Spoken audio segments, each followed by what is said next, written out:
Okay, so this Shakahola massacre trial in Kenya, you've been following that, right? Yeah, definitely. It's really something else. It is. I mean, the whole thing is just truly unprecedented. And like every day, there's just more and more horrifying details coming out. It seems like it. Yeah. So we've got this article here. It's from Le Monde, a French newspaper, and it dives into the ongoing trial. So I figured, let's take a deep dive into it together, see what we can uncover. Sounds good to me. Yeah, it's a seriously complex story. So hopefully we can try to make some sense of it. Yeah, I think what really gets me about this case is how it just, really shows the dark side of belief systems, especially when you get those apocalyptic prophecies mixed in. Yeah, absolutely. I mean, it's hard to even comprehend the sheer scale of this tragedy, It's massive. We're talking about over 440 followers of this Good News International Church, all dead. And it was all because, well, supposedly, their leader, this guy, Paul Mackenzie, he told them to starve themselves to death. It's crazy. To meet Jesus, he said. For the end of the world, right? Supposedly. In 2023. Right. Like he predicted it. Yeah, and the thing is, it didn't happen overnight, right? This was going on for years. Yeah, no, it unfolded over several years, hidden away in this remote area called Shakahola Forest. It's near Malindi, Kenya. Wow. So they've exhumed an unbelievable number of bodies. Right? Oh yeah, from mass graves. Yeah. 448 so far. Oh my God. And the charges against Mackenzie and his followers, I mean, they're all over the place. We're talking terrorism, murder, kidnapping, child torture, cruelty, you name it. It's truly horrific. It's unimaginable, really. And what's even more disturbing are the methods they used. I mean, autopsies showed that starvation was the cause of death for a lot of them, but a lot of them, including children, were strangled, beaten, or suffocated. It's just brutal. There's no other word for it. No, there isn't. And get this, there's even evidence suggesting that some of the victims, they had their organs removed.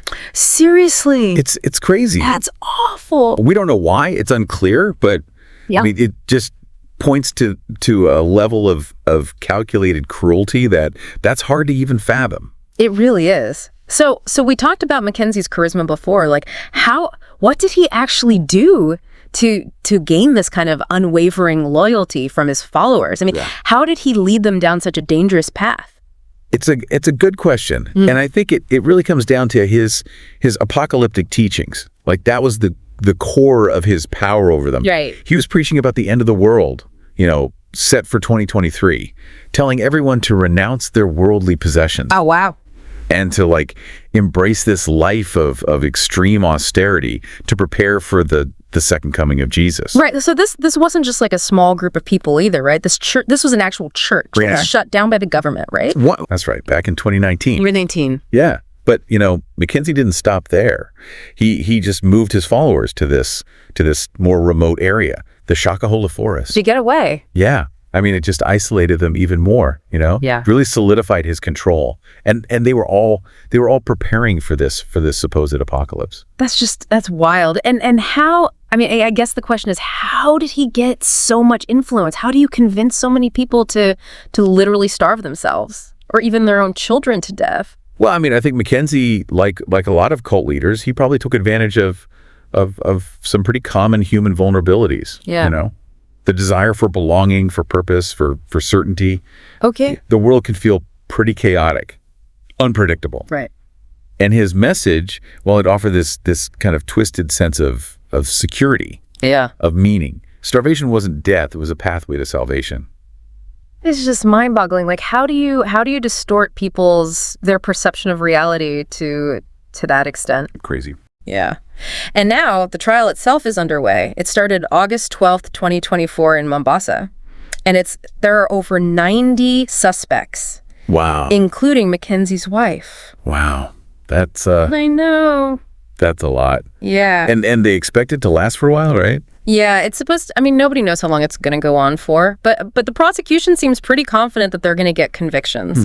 They've got, I mean, tons of evidence and hundreds of witnesses ready to testify. Wow. Yeah, this is unlike anything Kenya has ever seen before. Yeah. The number of victims, the complexity of the investigation, it's huge. Really puts a spotlight on unregulated religious movements, doesn't it? It does, definitely. Absolutely. Yeah. Yeah. The Shakahola massacre, it's like, It's forced Kenya, and I'd say the world, to confront the dark side of religious extremism, this exploitation that can happen in these unregulated spaces. Yeah. I mean, this trial has really exposed the shortcomings in Kenya's systems for monitoring these groups. There's definitely a need for reform. Absolutely, yeah. And speaking of the aftermath, I mean, the authorities are still working to identify the victims, right, and return their remains to their families, but it's just such a slow and painstaking process. Yeah. I mean, it's heartbreaking to think of the families left behind. Like, they're just stuck in this limbo of grief. It's awful. Grappling with this unimaginable loss while they wait for answers. Yeah. Closure. Out of, all the hundreds of bodies, only 34 have been identified and returned. It's just awful. Yeah. It's a really somber reminder of the human cost of this whole tragedy and the long road to healing ahead. Yeah. For the families and the community. Definitely. Yeah. It really shows you the scale of what they're dealing with. I mean, DNA analysis, it's a tough process on its own. Right. But then you add in, this many victims, the condition of the remains, and the limited resources the Kenyan authorities have to work with. It's a huge task. It's a tough reality. Yeah. And it also makes you think about the bigger picture. Like, we need more investment in forensics. Oh, definitely. Especially in places where these kind of, large scale tragedies happen. Absolutely. That's often overlooked. But, maybe we can shift gears a bit. Sure. Let's talk about how the government's responded to this whole thing. I mean, President Ruto, he said he's going to tackle these dangerous religious movements in Kenya. What are your thoughts on that? Well, it's a tough one, right?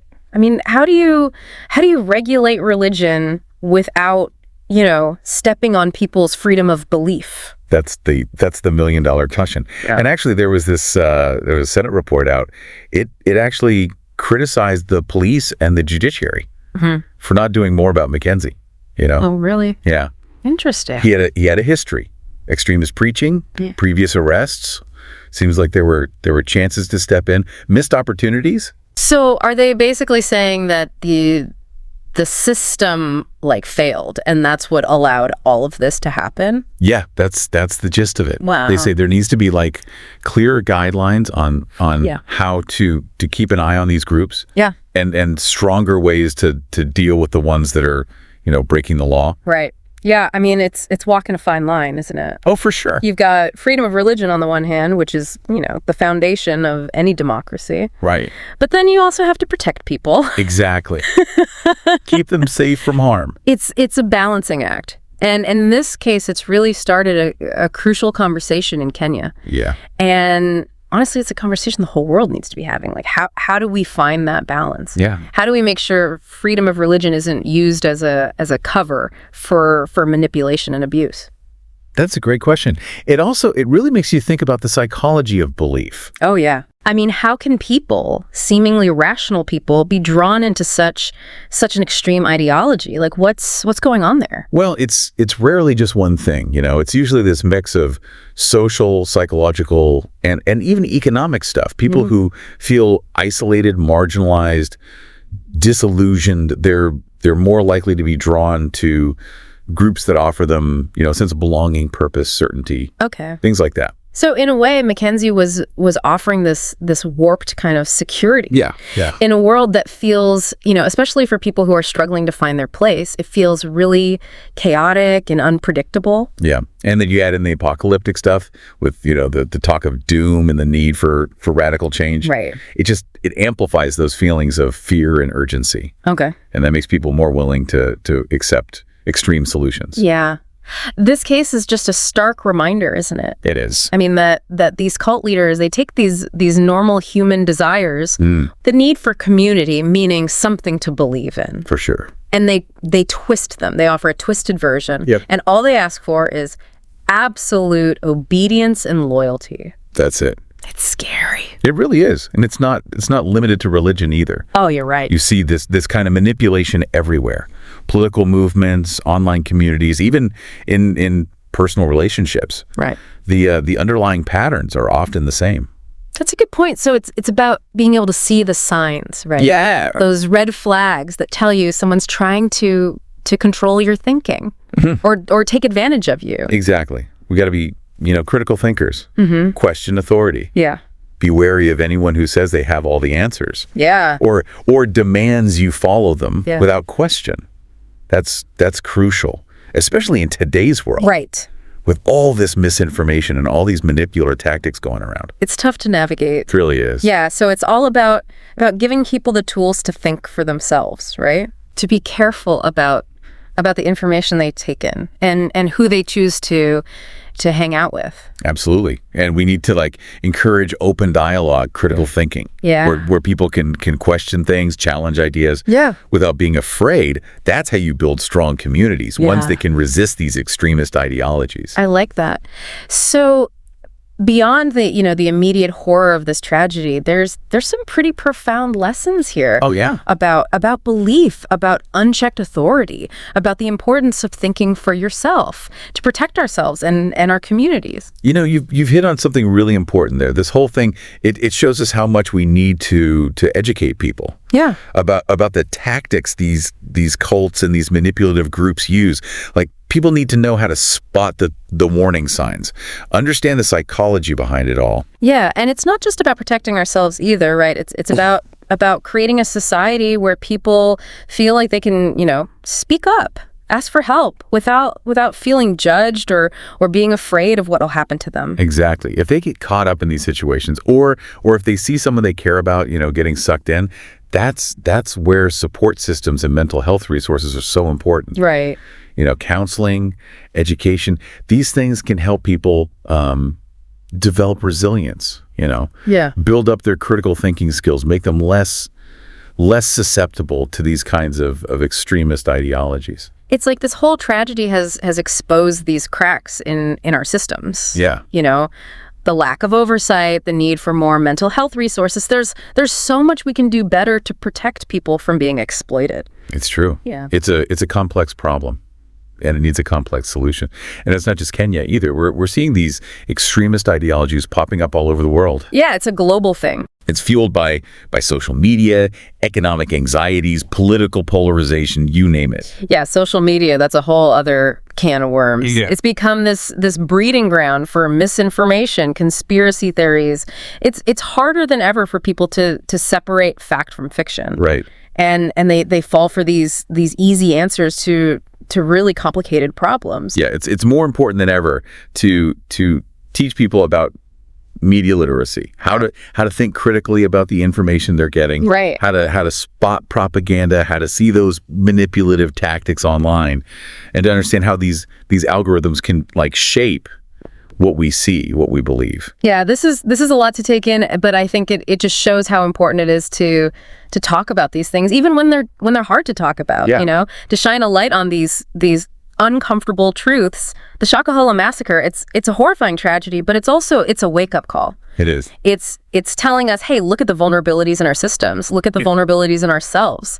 We can't ignore this. Yeah. We have to be vigilant. Question dogma, challenge those harmful beliefs and behaviors, and work towards a more just, compassionate, and informed society. Yeah, well said. I mean, at the end of the day, the Shakahola massacre, it reminds us of the human cost of extremism, of intolerance, of manipulation. Mm-hmm. It shows us how important it is to protect those fundamental rights and freedoms, to promote critical thinking, and to build a culture of empathy and respect. It's a tough lesson, but it's one we got to learn from. Let's hope something good can come out of this tragedy.